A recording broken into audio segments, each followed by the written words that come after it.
Hello my dear student. तो हम लोग लास्ट वीडियोस में 2011 के क्वेश्चंस कर रहे थे, तो उन्हीं क्वेश्चंस को आगे कंटिन्यू करते हैं। तो आज हमारे पास फिर से कुछ क्वेश्चंस हैं जिनको हम लोग डिस्कस करेंगे एरर के रूप में। तो स्टार्ट करते हैं questions. I had a test in mathematics today morning. अब इस क्वेश्चन को देखिए, टेस्ट लिया जा रहा है तो विषय पर आधारित होगा, है ना। तो विषय के ऊपर आधारित है। तो जैसे हम प्रीपोजिशंस पढ़ते हैं, तो प्रीपोजिशंस को अगर हम हिंदी की विभक्तियों के साथ थोड़ा कोरिलेट कर ले तो प्रीपोजिशन काफी हद तक इजी हो जाती हैं। तो अब यहाँ कह रहा है मैथ में टेस्ट नहीं है। मैथ में टेस्ट का मतलब टेस्ट मैथ में ही होगा, जबकि मैथ के विषय पर होगा। तो ऐसी कंडीशन पे जो हमारा इन वर्ड है, दिस इज नॉट गुड। तो यहाँ पर लिखेंगे I had a test on mathematics. तो मैथमेटिक्स के विषय के ऊपर आधारित है, क्वेश्चंस के ऊपर आधारित वो टेस्ट है, इसलिए हम यहाँ पर इन का यूज नहीं करेंगे। ये प्रीपोजिशंस हमारे लिए गलत हो जाएगी। तो बेसिकली हम यहाँ पर इन की जगह ऑन का यूज करेंगे। तो ये क्वेश्चन जो एरर है वो फर्स्ट पार्ट में हो जाएगी।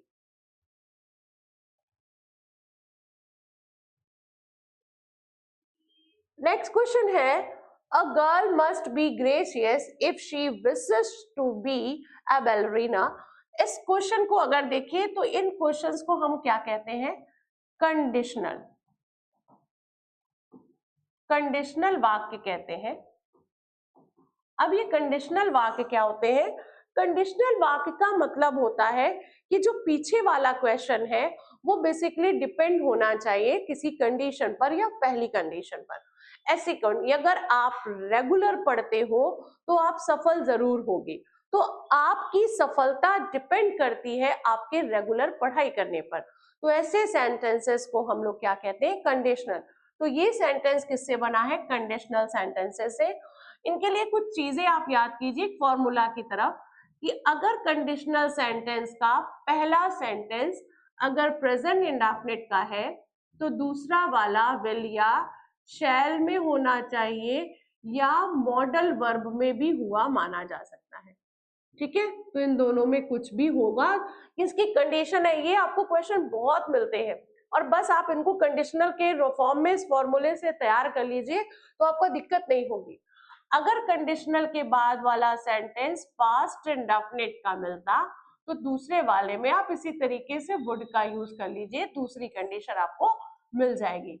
और थर्ड कंडीशन याद करिए कि अगर कहीं पर हैड प्लस वर्ब की थर्ड फॉर्म हो तो पीछे वाला जो सेंटेंस है यानी सेकंड वाला उसको आप वुड हैव में कन्वर्ट कर दीजिएगा, यानी वो एरर ढूंढने का अच्छा तरीका है। तो हम चेक करते हैं, कंडीशनल वर्ड हमारा ये है इफ, और यहाँ पर शी विशेस है यानी प्रेजेंट इंडेफिनिट है। ठीक है, तो दूसरा सेंटेंस चेक कर लेते हैं, मस्ट बी है, ये हमारी मॉडल वर्ब के रूप में है, तो ये भी हमारा कॉम्बिनेशन सही जा रहा है। तो a girl must be gracious if she wishes to be ballerina, इसका मतलब ये कि इस सेंटेंस में कोई खास प्रॉब्लम नहीं है। तो ये सेंटेंस हमारा कैसा हो जाएगा, नो एरर। तो आप क्वेश्चन याद रखिएगा कि अगर आपको कंडीशनल सेंटेंसेस मिलता है तो अगर इनको आप याद कर गए कि एक सेंटेंस प्रेजेंट इंडेफिनिट, दूसरा विल या शैल, एक पास्ट इंडेफिनिट, दूसरा वुड और एक हैड प्लस वर्ब की थर्ड फॉर्म, तो दूसरा वाला आपका वुड हैव में होगा। तो ये क्वेश्चन इजी सॉल्व हो जाएंगे। ओके, नेक्स्ट क्वेश्चन पे चले।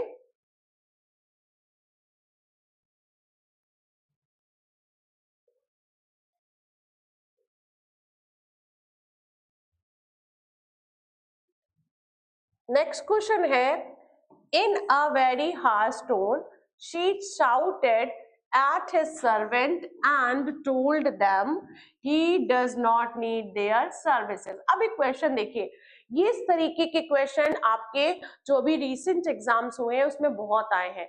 कॉम्बिनेशन देखना पड़ता है कि अगर किसी सेंटेंस का कॉम्बिनेशन यानी जो बना हुआ है वो प्रेजेंट में है तो पूरा सेंटेंस प्रेजेंट और फ्यूचर के कॉम्बिनेशन से होगा। अगर कोई सेंटेंस पास्ट के फॉर्मेशन से जा रहा है तो पास्ट हमेशा पास्ट को ही कंबाइन करता है। अब इस सेंटेंस को देखो, in a very harsh tone she shouted, यानी यहाँ पर वर्ब की सेकेंड फॉर्म यूज की गई है। अब सेकेंड फॉर्म है और इधर भी वर्ब की सेकेंड फॉर्म है, यानी टोटल घटना जो है वो पास्ट की चल रही है। फिर हमने जब आगे देखा तो यहाँ पर डज नॉट आ गया, ये तो प्रेजेंट आ गया। तो जब घटना ही हमारी पास्ट की है तो ये वाला प्रेजेंट नहीं आ सकता, तो यहाँ पर भी पास्ट का ही यूज करना है। तो इस क्वेश्चन में क्या करना है आपको, यहां से डज हटा करके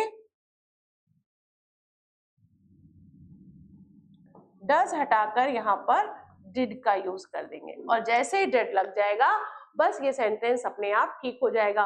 तो जब आप इस तरीके के क्वेश्चन इस बार भी कर रहे हैं तो आप क्वेश्चंस की, अगर इतने क्वेश्चंस हुए हैं इन पर आपने अच्छे से स्टडी की होगी, तो आप क्वेश्चन देख रहे हैं कि नॉर्मल सी एरर है, वर्ब्स की है, singular verb, plural verb, SEIS, या पास्ट के साथ प्रेजेंट का कॉम्बिनेशन, प्रेजेंट के साथ पास्ट का कॉम्बिनेशन, इस तरीके के क्वेश्चंस को ज्यादा देखने को मिल रहा है। तो आप भी याद रखिएगा। तो चूंकि सेंटेंस हमारा पास्ट में था तो यहाँ पर डज की जगह डिड का यूज किया जाएगा और आपका क्वेश्चन सही हो जाएगा। नेक्स्ट क्वेश्चन पे चले।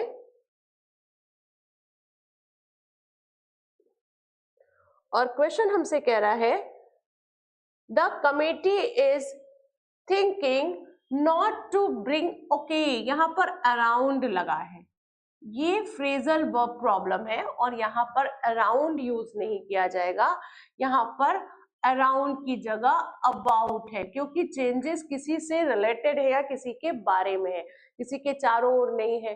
कई बार क्या होता है कि हम इडियम फ्रेज से जो फ्रेजल वर्ब्स है उनको लर्न करना शुरू करते हैं, लर्न करने की जगह अगर आप उनकी प्रीपोजिशंस पर वर्क करने लगेंगे तो आपकी जो ये फ्रेजल वर्ब है ये काफी हद तक ठीक हो जाएगी।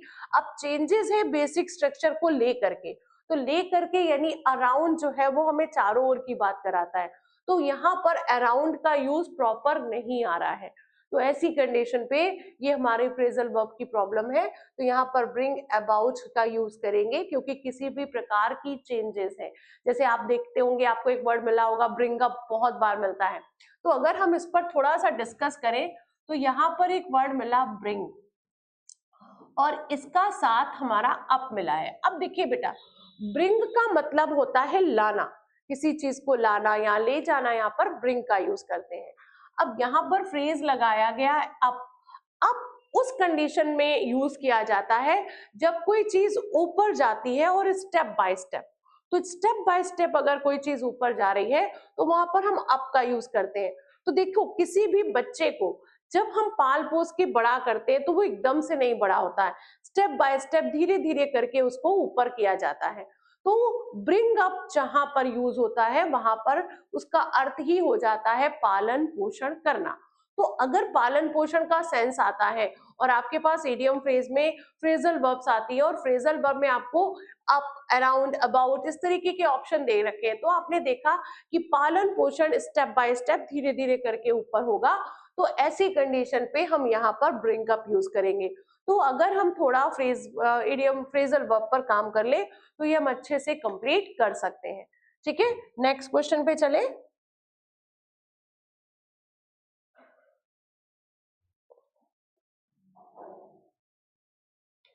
The chief minister had no time to pay attention. Okay, यहाँ वर्ड आ गया है attention।